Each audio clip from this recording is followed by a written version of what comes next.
Bom dia, pessoal. Que a paz de Jesus e o amor de Maria estejam com vocês. Então, hoje, domingão, e a gente veio fazer a nossa meditação. Antes de irmos à missa, a gente veio ver o que Jesus trouxe para a nossa vida hoje, para a nossa mudança de vida, né? O que ele ensinava a seus discípulos, a igreja nos apresenta dentro do seu evangelho, não é? Do Novo Testamento, que é a caminhada de Jesus aqui na terra como homem, não é? E hoje a gente vai ver a ascensão de Jesus, a subida de Jesus ao céu. Mas qual foi o conselho que ele nos deixou? Qual foi a promessa que ele nos deixou quando ele prometeu a seus discípulos que eles não estariam sozinhos, né?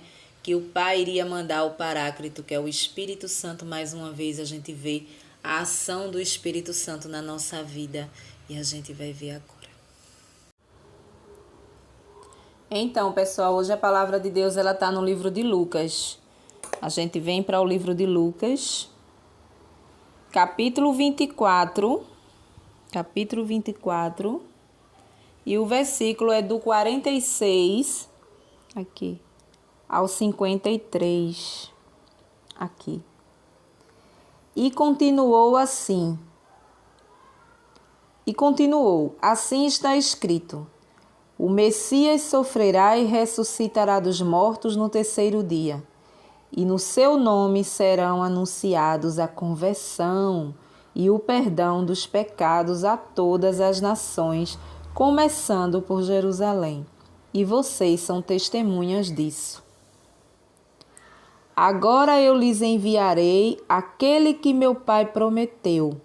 Por isso, fiquem esperando na cidade, até que vocês sejam revestidos do poder do alto. Então Jesus levou os discípulos para fora da cidade, até Betânia. Aí ergueu as mãos e os abençoou. Enquanto os abençoava, afastou-se deles e foi levado para o céu. Eles o adoraram e depois voltaram para Jerusalém com grande alegria e estavam sempre no templo bendizendo a Deus. Palavra da salvação. Glória a vós, Senhor. Então, pessoal, hoje a igreja, o evangelho ele é um pouquinho pequenininho hoje, né? São apenas 4 versículos a 5 versículos, só do 43 ao 45, se eu não me engano, né? Então, ele é pequenininho, mas a igreja, ela nos apresenta hoje a ascensão de Jesus, a solenidade da ascensão de Jesus. O que significa a ascensão de Jesus? A subida de Jesus ao céu. Então, a palavra diz que Jesus estava lá com seus discípulos, não é? E ele ali os orientava, né? Dizendo que ele iria, mas o Paráclito viria, que seria o Espírito Santo de Deus, mandado pelo Pai, para guiar eles. Não é? Então, assim, essa ida de Jesus, os discípulos nesse momento já não sentia mais medo, já não estava mais triste. E a gente percebe que eles voltaram felizes, né? Eles viram ali à sua frente Jesus subir, assim como Jesus voltará. Assim como ele subiu, ele voltará do mesmo jeito, né? As nuvens se abrirá e Jesus voltará. Quem viver verá. Isto vai acontecer com certeza. E aí a palavra diz que Jesus estava lá, conversando com seus discípulos, e aquilo que ele ensinava para eles, a gente traz para a nossa vida também, né? A gente traz a certeza de que o Espírito Santo está conosco e que o Espírito Santo é o próprio Jesus, é o Espírito de Deus, né? Ontem a gente via a visitação de Nossa Senhora a Isabel, né? A gente via e percebia que Maria, ela foi escolhida, né? Ela foi escolhida desde o ventre de Ana, Maria. E o Espírito Santo, ele já habitava. ele já existia. O Espírito Santo, que é o Espírito de Deus, o Espírito de Jesus Cristo, habitou naquele ventre de Maria, né? Chegando a Isabel, sentir o menino mexer no seu ventre, que era João Batista, né? A gente viu isso ontem. Então, essa imagem do Espírito Santo, ela tem que ser verdadeira na nossa vida todos os dias, né? Domingo que vem a gente vai ver a festa de Pentecostes, né? O derramamento do Espírito Santo, né? É importante que a gente sempre invoque o Espírito Santo na nossa vida. Você veja aqui, a gente observa que Jesus diz a eles, né? Que eles não estão sozinhos, mas eles precisavam esperar a vinda do Paráclito, a vinda do Espírito Santo que o Pai iria enviar. Eles precisavam. Eles iam ver ele ali subir ao céu, como eles viram, mas eles precisavam esperar. Eles precisavam esperar para que eles ficassem revestidos do Espírito Santo, para que eles dessem continuidade ao seu testemunho. Ao testemunho, a testemunhar a palavra de Deus, a testemunhar tudo aquilo que eles viveram com Jesus aqui na terra, a testemunhar os prodígios, os milagres, as maravilhas que Jesus plantou aqui na terra quando ele passou como homem, né? Então, Jesus iria, assim como ele foi diante deles, mas a alegria ficou no coração daqueles discípulos. Hoje, a alegria ela tem que permanecer no meu coração e no seu coração, com a certeza de que Jesus foi para o Pai, sentar lá à direita do Pai, mas Ele nunca nos deixou sozinhos. Nós sempre temos Ele do nosso lado. Jesus sempre está do nosso lado. Corpo, sangue, alma e divindade, né? Então, o Espírito Santo, ele representa Jesus Cristo, vivo do nosso lado, né? A gente sabe que Jesus, ele morreu daquela forma, né? Mas no terceiro dia ele ressuscitou. Então, foi ressuscitado ali, não só a alma, não só o Espírito, mas o corpo. O corpo de Jesus, ele é presente, ele é vivo. O sangue, ele é vivo, assim como o nosso, que corre na nossa veia. É um sangue vivo, é um sangue quente, né? A carne de Jesus, ela é viva. É como esta nossa carne que a gente pega, né? A carne de Jesus, ela é assim, né? Então, Jesus, ele veio na sua glória e ainda permaneceu ali no meio dos seus discípulos. Não como carne, não como osso, mas como espírito, né? Mas ele precisava ainda subir ao Pai, sentar à direita do Pai. Então ele deixou para nós o Espírito Santo de Deus, né? Para que a gente não desmorecesse, não esmorecesse na nossa fé, não esmorecesse nas nossas dificuldades. Muitas vezes a gente adquire uma dificuldade na nossa vida, uma tristeza, um luto, né? Um desemprego. E a gente enfraquece na fé. A gente tem mania de achar que Jesus não está conosco, né? Mas Jesus, em toda essa semana, a gente veio falando do Espírito Santo, a presença do Espírito Santo, a importância de invocar o Espírito Santo na nossa vida. Você veja que Jesus manda que ele espere o Espírito Santo. Ou seja, é uma coisa que a gente deve observar bem. Jesus manda que ele espere. Não é automaticamente quando Jesus vai que o Espírito Santo vem. Não. A gente percebe que Jesus manda que ele espere que o Pai iria mandar o Espírito Santo. Então, essa espera é a invocação que nós fazemos para que a gente tenha o contato direto com o Espírito Santo. É importante que a gente invoque o Espírito Santo na nossa vida. Como assim invocar?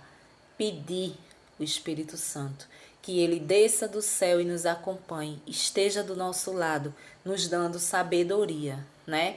Nos dando sabedoria para que a gente possa resolver tudo que a gente tem para resolver aqui, seja carnal, seja espiritual. Eu preciso do Espírito Santo para sentir que eu estou num ambiente pesado, espiritualmente falando. Não é? Muitas vezes a gente chega em ambientes, em casas de pessoas, que você sente um peso terrível, né?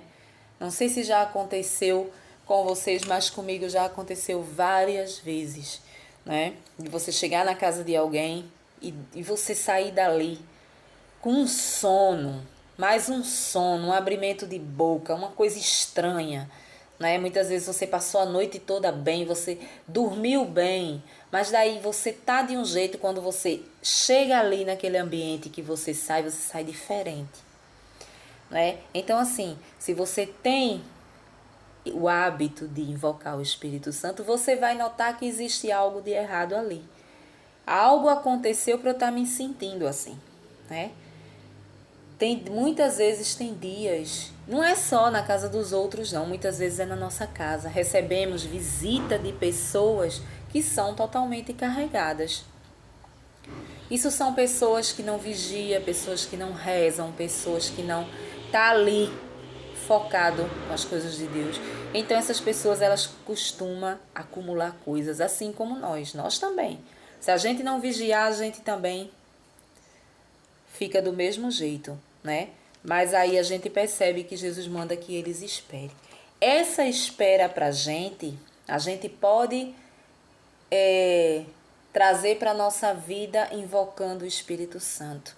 O tempo que você passa invocando o Espírito Santo para que ele venha ao seu auxílio, para que você possa tomar a decisão que você quiser, né? Muitas vezes a gente está em dúvida com as coisas, mas a gente tem um aliado que Jesus mandou, que é o Espírito Santo, para que a gente possa recorrer a ele. Então esse tempo de espera é o tempo que eu estou recorrendo, né? Eu preciso decidir algo, eu preciso saber se isso aqui é certo, eu preciso... Então, não existe cartilha, não existe professor melhor do que o Espírito Santo para nos indicar, né? A gente falava essa semana todinha sobre isso, sobre o Espírito Santo. E a gente vem confirmar aqui no finalzinho, quando ele diz, com o Espírito Santo você vai adquirir forças para caminhar, forças para falar da minha palavra. Mesmo que as tribulações ela venha, ela vai pesar na tua vida. Ela vai chegar na minha vida, ela vai chegar na sua vida, mas a gente não pode perder a direção. Eu não posso perder o ânimo de falar da palavra de Deus. Eu não posso perder esse ânimo.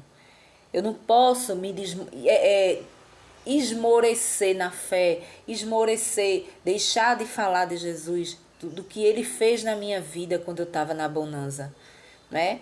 Vamos se dizer que eu estive na bonança, hoje eu estou passando por dificuldades. Eu estive na bonança. Eu preciso falar para as pessoas que esse Deus, ele existe. Que Jesus Cristo, ele existe na minha vida, porque ele fez isso, ele fez aquilo. Ele salvou minha neta, ele realizou maravilhas na minha vida, ele realizou sonhos na minha vida. Não é porque hoje eu estou vivendo, vamos se dizer, um luto, vamos se dizer um desemprego, vamos se dizer um sonho que não foi realizado, e Jesus não fez na minha vida. Ele já fez na minha, ele já fez na sua. Se a gente puxar pela nossa mente, a gente vai ver que ele já fez. E já fez muita coisa. Muitas vezes não só conosco, com a nossa pessoa, mas com alguém da nossa família, né? Com algum amigo. Então assim, você sempre tem uma visão plena das maravilhas que Jesus faz sobre nós, seres humanos, que não merecemos nada, porque somos filhos rebeldes, temos o coração duro, somos filhos desobedientes, mas a sua misericórdia e o amor dele é infinito para conosco, né? Então ele diz ali aos discípulos, eu vou, mas esperem que o Espírito Santo ele vai descer sobre vocês. É ele que vai te dar ânimo para tu continuar, porque pelo caminho, meus filhos, vocês vão encontrar muita coisa, muitas cobras, né? Vão lhe perseguir demais, né? E quem é que não é perseguido?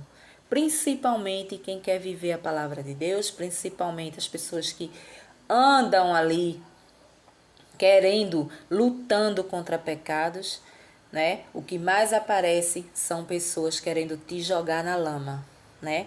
É o que mais aparece. E quando você já está bem enraizado ali nas coisas de Deus, as pessoas elas se afastam de você. Elas chegam a se afastar de você porque não é agradável conversar sobre isso aqui. Isso aqui não agrada. E às vezes, até pessoas que já entendem a palavra não quer estar escutando, por quê? Porque é muito radical. Eu não quero viver esse Deus tão radical, né? Eu prefiro acreditar que o meu Deus é um Deus vingativo, como muitos por aí pregam, um Deus que castiga, Deus não castiga ninguém. Quem castiga a nós somos nós mesmos, né? Com as nossas desobediências, os nossos pecados. Aí a gente crucifica a nós mesmos. Lá no final, receber uma velhice dolorida, né? Antes de irmos ao Pai, a gente vai sofrer um pouquinho. Por quê? Não porque Jesus castigou, porque a gente pecou aqui, pecou ali, pecou acolá, não. O nosso próprio pecado, a nossa própria desobediência. Quando eu começo a fazer a vontade de Deus, muita coisa eu deixo para trás, né? Muita coisa eu vou deixar para trás. Eu vou passar a obedecer. Então eu vou ter favores de Deus na minha vida, né? Esses favores eles vão chegando. Aquilo que eu confesso, aquilo que eu me arrependo, aquilo que eu peço perdão ou que eu dou o perdão, né? Muitas vezes eu sou uma pessoa que não dou o perdão. Muitas vezes eu sou uma pessoa que eu não aceito o perdão de ninguém, né? Eu nem dou e nem aceito. Às vezes as pessoas me magoam, elas vêm me pedir perdão, eu não aceito. Porque para mim, perdão não é sinônimo de mudança, não. Só que a gente tem que entender uma coisa. O perdão, quando a gente dá, a gente está se limpando, a gente está cuidando de nós por dentro. A gente não está cuidando do outro. A gente está deixando que o outro sinta lá o que ele quiser de raiva. Mas nós precisamos limpar o nosso coração. Por quê? Porque a gente entende que a gente precisa viver conforme a vontade de Deus. E a vontade de Deus é essa, é que a gente perdoe, né? Que a gente ame o irmão assim como a gente nos ama. Então hoje a gente leva para a nossa vida essa certeza que Jesus ele subiu ao céu, ali diante dos seus discípulos, mas ele deixou o ensinamento. Ele pediu que os discípulos esperassem que o Espírito Santo viesse. Sem o Espírito Santo, ninguém faz nada. Sem o Espírito Santo, a gente não entendia a palavra de Deus. Sem o Espírito Santo, a gente não tinha o guia para nos guiar. Entender o que Jesus queria, né? Por quê? Porque no mundo não existe esse paráclito. É só na vida espiritual que a gente tem. Então é um mistério de fé. Eu preciso acreditar no Espírito Santo como se ele fosse uma pessoa. Não é? Quando você canta o Espírito Santo, você vê que você sente coisas ali espiritual. Né? Você sente o toque do Espírito Santo quando você se entrega verdadeiramente. Muitos sentem o coração que queima, muitos são a mão da gente queima. Então é o fogo do Espírito Santo que é descido do céu verdadeiramente, né? Então, hoje a gente vai seguir nessa certeza de que a gente não está sozinho, que a gente tem um Paráclito, que a gente tem o Espírito Santo, mas que a gente precisa invocá-lo. Eu preciso querer no coração a presença do Espírito Santo. Então eu tenho que pedir. Então é esse tempo que Jesus pede aos discípulos que esperem que eles venham, para que ele siga na certeza de que eles não estão sozinhos. Amém? Um bom dia para vocês e até o próximo vídeo, se Deus assim nos permitir.